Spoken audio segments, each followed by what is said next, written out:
Good day, everyone. Jim Laird joining you live from Nicaragua.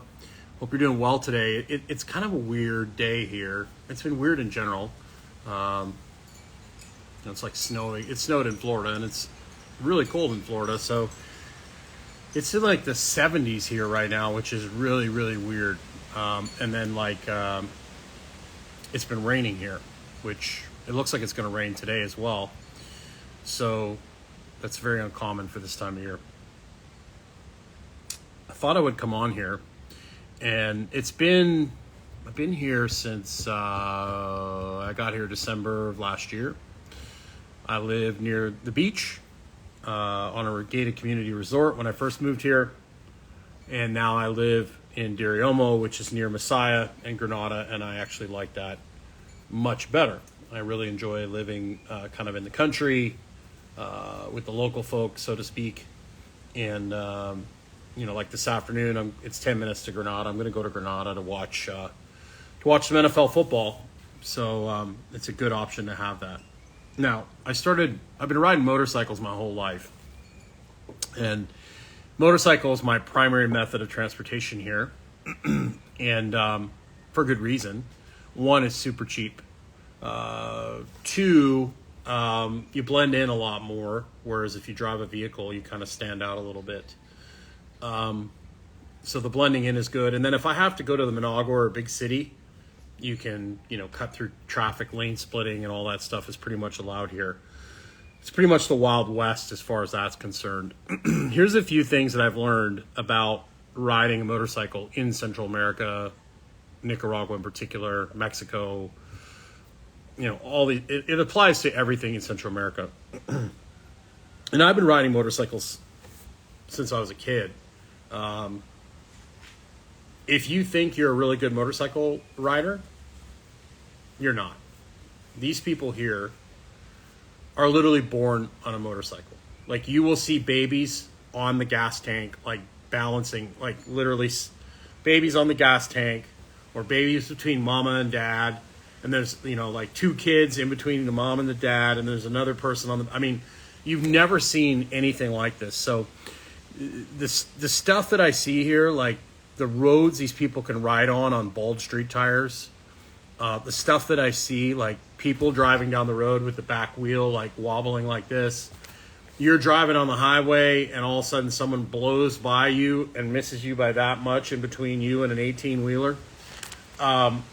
If you panic, if you freak out, do not drive anything in Central America. If you're not extremely patient, if you have a hot temper, it is not a good idea for you to drive down here. Hire a driver. It's cheap.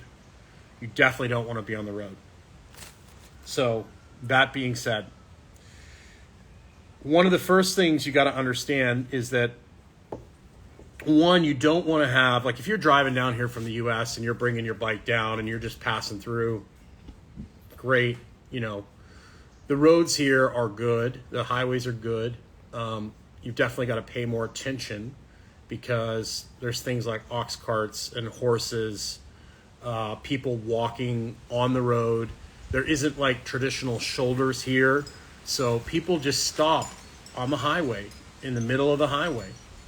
And so you could be coming over a hill doing, and the speed limit here, the highest speed you'll see is 80 kilometers an hour, which is like 55, 60. And most bikes are 200, 300 cc and below. So, that's the top end for most motorcycles.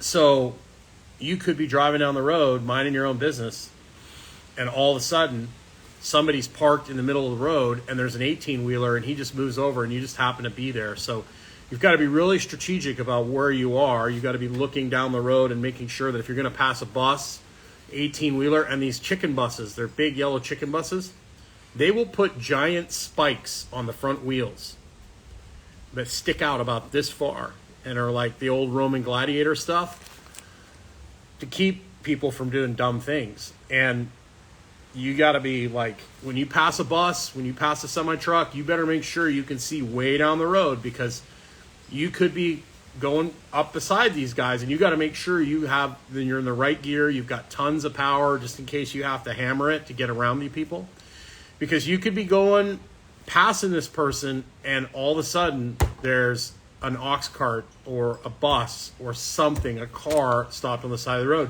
and that 18-wheeler is not going to take that car out. He's going to take you out. So you've got to be really strategic.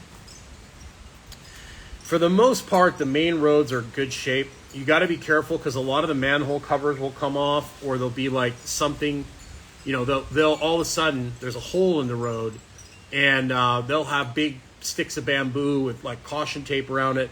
So it's a really good idea to really pay attention. Waze is the name of the game. Waze has never let me down. Google Maps has let me down a number of times, particularly in Mexico. But Waze has never, ever let me down, and it's saved my butt a few times. Oh, by the way, I'm in Instagram jail again. My lives, because they were live and there's music in the background, I guess that got me in trouble. So I'm in jail again. So it'd probably take me a while to get out. So I'm still going to film my workouts, but what I can do is film them on my phone and then upload them onto YouTube. And YouTube actually has, in their editor, they will edit out the copyrighted music, and then I can share it on Instagram. So I just won't be able to do the live on Instagram because it got me in trouble. Shocker. So back to what I was talking about. It's essential that you have certain things while you're riding down here. And one of them, I always carry my MERS with everything I have, first aid kit, tourniquet, because like if you get in an accident here, like you're going to be laying on the side of the road for a while. They don't have the emergency services. I carry a extra battery bank. What's up, Dan? How you doing? Carry extra battery bank. I carry a water straw. I carry flashlight. And this bag, I've got this on the Vitality Brotherhood recommended products page. I have my wallet and passport are handy. The one thing I've learned about getting pulled over here is you just say hello, how are you, nice to see you, and you hand them this book, which has the insurance and the registration right here, and they have them laminated, which is great. And then my passport right here. So you just hand them that, and that makes them very happy. And I've got my visa papers in here. So I just hand them this. If I'm pulled over 10 times, they're going to look at this and say, have a great day and on your way. They're usually just checking for people that haven't paid there's like a little sticker on your motorcycle. They're looking for that. They're looking for, people running drugs and stuff like that. So they're not, they're just looking to make sure that you're who you are and where you're supposed to be. And they just set up blocks on the road and they just pull you over. You're not going to get pulled over like in the US where somebody comes up behind you and like turns the lights on. That rarely happens here. They just set up checkpoints and they pull you over. And sometimes they pick on motorcycles, most of the time cars. When I drove down, I got pulled over the most when I had my Pathfinder because I didn't have a plate on the front, and then I don't have the stickers on the front because they see that I'm out of the country. So they want to be like, I want to make sure everything's in order. So the MERS, I have that, and I carry a tube. So it's very important. They have, the roads are rough here. You're gonna blow out a tire, and most of the motorcycles here have tubes. Oh, I lost the little nut washer for that. That's not good. There we go. Most of the tires here are gonna have tubes. Okay. And I have Dunlops on my bike, and we'll go take a look at that in a second. It's a street tire, but running tubes with that makes it extremely reliable and durable. And because it's a high quality street tire, it can handle high speeds and high temperatures. Whereas the nylon tires, most of the Chinese tires, the Vietnamese tires, are made out of nylon. They're not built to quite the same standards, so you got to be careful that your tires don't overheat. But I could be in the middle of nowhere. If I have this tube, I'm going to be able to get my tire fixed. There are tire repair places everywhere here. You could be out in the middle of nowhere with nobody within miles, and they know how to change a tire or change a tube, and I know how to do that too, and I've got the tools to do it. I also carry this. I got this off Amazon. It's incredible. It's a Fantic, and I'll put this on my recommended products page as well. And if this is on YouTube, it'll be in the description. But this is basically a tire pressure gauge or a tire pressure air pump, and it's not very expensive. It's very handy. It'll do like 20 applications of like a motorcycle tire, and it'll do like 4 or 5 inflations of like a regular tire. It's incredibly handy, especially for when you go on really bad roads. It really pays when you're on a road that's really muddy or has a lot of dirt. It's really the ability to air down your tires slightly so you get a little better traction, like say you're on sand or whatever. That really helps. So being able to air your tires down a little bit and then air them back up for when you go on the highway, this thing's essential. Another thing that's great, I carry my tube in my Merce, but I also have this straps onto the front fender. I have a tube in here. I always carry one tube, but if I'm on a long trip, I carry 2. I've got my tube in here. I got a tool kit in here. I also have a first aid kit in my Merce. And most of this stuff I ordered from Amazon. And you can use, there's a great place called One Click that if you ship it by boat, it's only $2.50 or $3 a pound to have things shipped here. It's incredibly, they ship it to Miami first, and they ship it here. If you do boat, it only takes about 3 weeks to get it here. So if you want it by air, it's like $7 a pound. But this Tusk 180-piece metric motorcycle kit, this is essential because it's really hard to find bolts and parts here, things like that. So having this, and you constantly want to check. My motorcycle that I have now, it has a 6th gear, and it's built for like a little bit higher speeds on the highway. It's still a dual sport. The bike I had before was a 150, and I had to drive that thing hard on the highway. So I had to constantly check bolts because it rattled itself to death. So that's something else that this bag is great. And then having this metric 100-piece kit for, just in case you lose a bolt or a nut or a washer or whatever.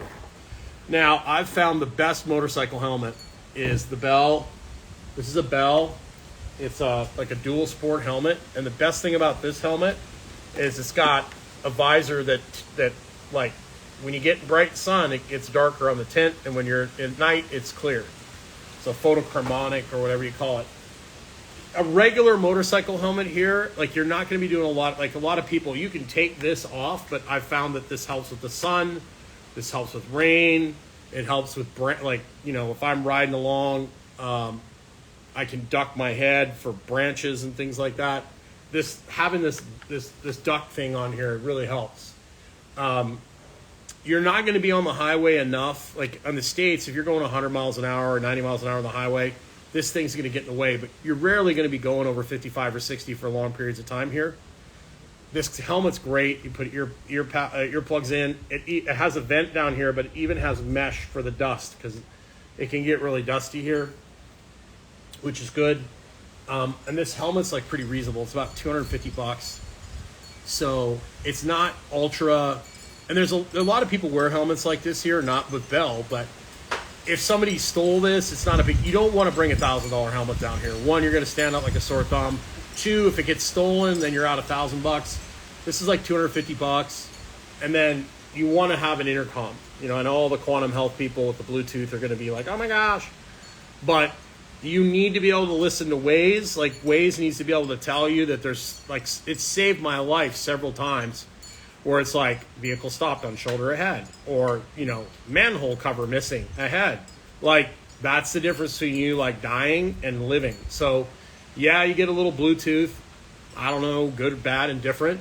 But, if you get hit by a bus or you run into a manhole cover, you run over a manhole cover that, hole in the road at like 55 miles an hour, like, whether having a little Bluetooth by your head is bad for you in 10, 15, 20 years, I don't know. Maybe. But running into a manhole cover or hitting the back of a semi-truck at 55 miles an hour ends up being instantly dead, right? It's just like the 80-year-old, 85-year-old woman that can barely walk and see, and she's worried about turning her lights on at night because she's worried about breaking her hip, or she's worried about destroying her circadian rhythm, and she slips and breaks her hip because she can't see. So you gotta make sure that we don't rob Peter to pay Paul, so to speak. So this is and I'll add this helmet to my recommended products page. This is a great helmet. The reason this helmet's far superior to the regular size motorcycle helmet is the space in here. When it gets hot here, one, being able to ride with this open and a pair of glasses on, like I have riding glasses that are clear, that just, the airflow, and then even when the lid's closed, I have a ton of space in between my face and the front. And so there's a lot more airflow. It just feels better. When you've got that really up in your face helmet, it just gets so stuffy and it's really uncomfortable when it gets hot.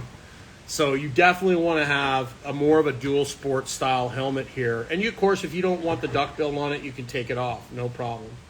But I find it quite useful. And then having these are cheap. Like this one's like $30.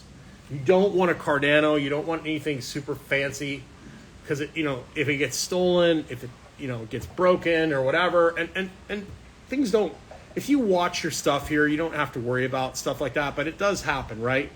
So I would just get one of these. That way if something happens to it, it's not a big deal. And the brand on this is Moman. And it works great. It has a headset. I can talk on the phone with it. The big thing is like Waze telling you, like, and you don't want to be like, it's really good. Waze is great, 100 meters to turn, whatever. You don't want to be here. You don't want to be looking down at your phone while you're riding down the road. You have to be looking straight ahead. People will walk out in front of you. People will, and here's the thing you got to understand. Assume that everyone in front of you, their brake lights do not work. Assume that. Just assume that their brake lights don't work, because most of them don't. Most people here, their brake lights, people here generally, they don't have, most people here don't have a ton of money, so they kind of neglect the maintenance on things a little bit, right? So assume the people that you're driving around don't have brake lights. It'll save your life. So you've got to your eyes have to be on the road. You cannot look down. You cannot look down. And for the love of everything holy, put this on the left side. The number of people that I've seen with the Bluetooth thing on the right, where they have to like take their hand off the gas to like adjust whatever they need to adjust, the volume, whatever they're doing. Ridiculous. So, and this thing's pretty amazing. I mean, it's got an FM radio. It's got you can click this button back here to like talk to Siri. It's pretty handy. So it's like $30, which is pretty amazing. Definitely don't need a Cardano or a Sena or anything like that. Those are great, but these things are the quality. So if somebody steals this helmet, I'm out $280. If I have a fancy schmancy showy or with a Sena, I'm out $1,200 bucks. And like, you're riding on dirt roads here, that's another thing too. Like, if you're riding on cobblestone, like that's big time. You got to pay attention, because these cobblestone roads, semis will literally every day, the cobblestones will pop out constantly. So you could be like, you rode this road 10 minutes ago, it was perfectly fine, and then some truck like popped one of the cobblestones up, and you're riding along, and all of a sudden there's a cobblestone in the middle of the road, it's standing on its edge, or there's a hole this big in the road, and like you hit that cobblestone doing 55 miles an hour, you are in serious trouble. And if you do have an issue where there's something on the road or there's something there, like just relax, stand up on the bike, bend your knees, and absorb it the best you can. Don't panic and hit the brake and wipe out. You got to stay calm.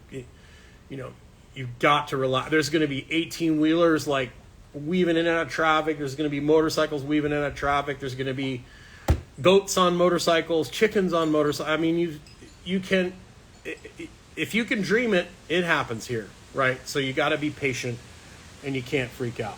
So that's a few things. Let's go over and look at my bike, and we'll talk about some of the other things that are super duper important. And Dom's over here playing. Hey, buddy. So the best kind of motorcycle for Central America, Nicaragua in particular, is what I would call a dual sport. You know, something that is, this bike is a Hennessy, it's a Chinese motorcycle, but I actually am really impressed with the quality of it. It's probably the best Chinese bike there is.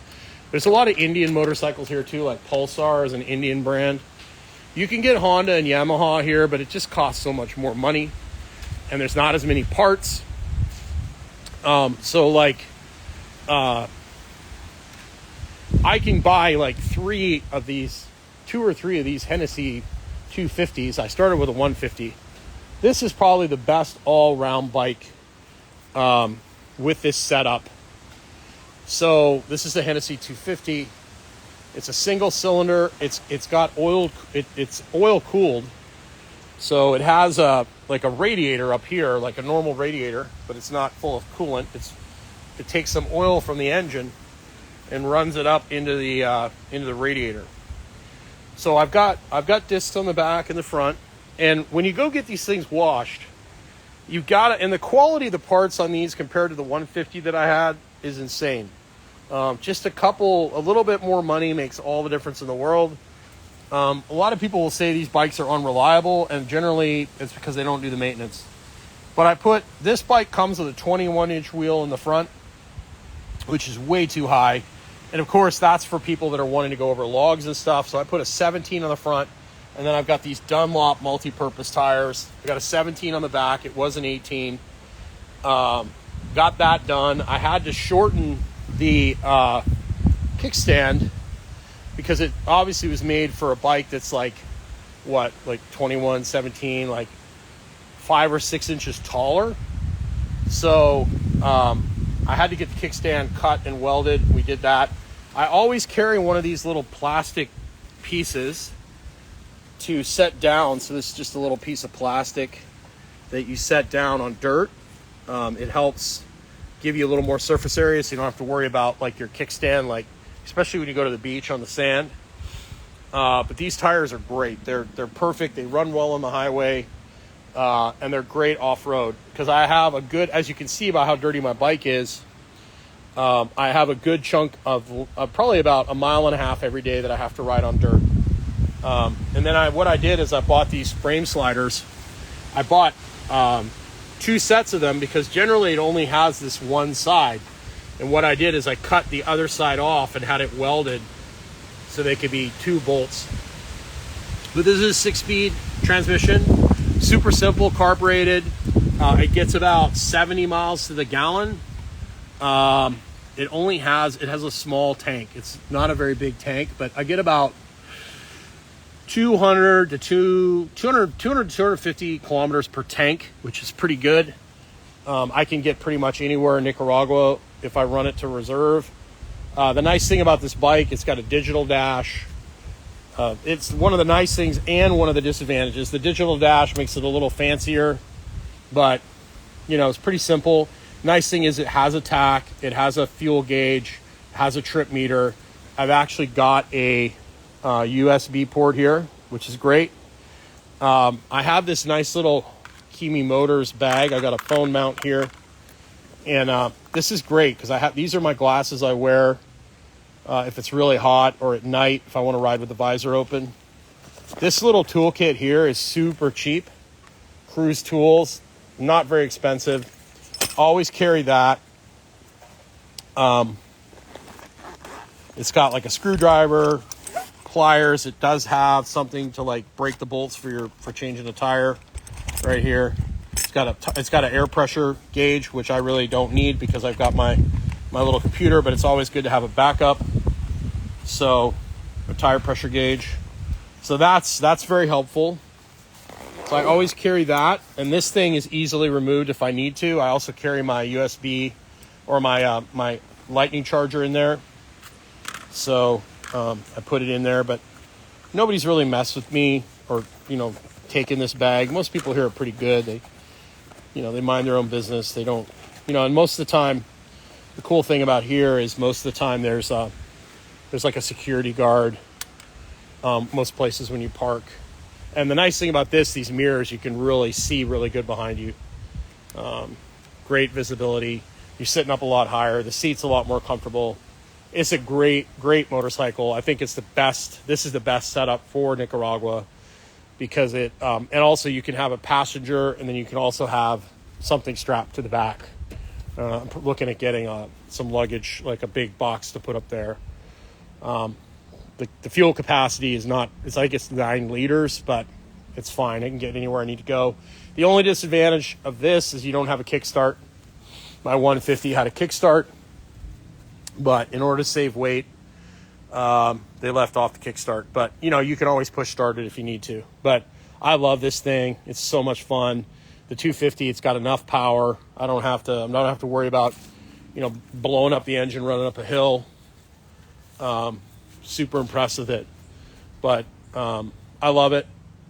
I love running to Managua every once in a while, and it's kind of like Mad Max, but I'm very happy with that. This is my mode of transportation. It's much more economical. It's much more fun. And if I have a driver that I use to run to the airport, and also he'll take me. Sometimes we go to Managua, maybe once a month to go to PriceSmart, which is a store that's just like Costco. So we go there once a month. A lot of times what I'll do is when it's time for my full maintenance on my motorcycle, I get the maintenance done about once every 1,000 kilometers. Because I ride my motorcycle hard, and it only costs like $45 or $50 for full service. They check everything, they tighten everything, they take care of everything for me. I do that as well. I check everything, but it's nice to go in and get somebody to look at all that for you. I do that about once every 1,000 kilometers, just because that one cylinder works a lot harder. And you want to change that oil pretty often. So when I generally do that, I will have my driver meet me in Managua, and then we'll go do shopping. We'll go to Walmart. We'll go to PriceSmart because I can get things like coconut oil in Granada or Messiah for a little tiny little jar of it is like 800 Cordoba. And in PriceSmart, for a big jar of it, it's like 300 Cordoba, so it's like half the price. So, and it's just there's a lot more selection there. There's a lot of great things that you can get. Things like cans of tuna that have higher quality steaks. Fancy steaks, different cuts of meat. So I tend to do that at least once a month. Buying bulk. I can buy bulk paper towels, bulk toilet paper.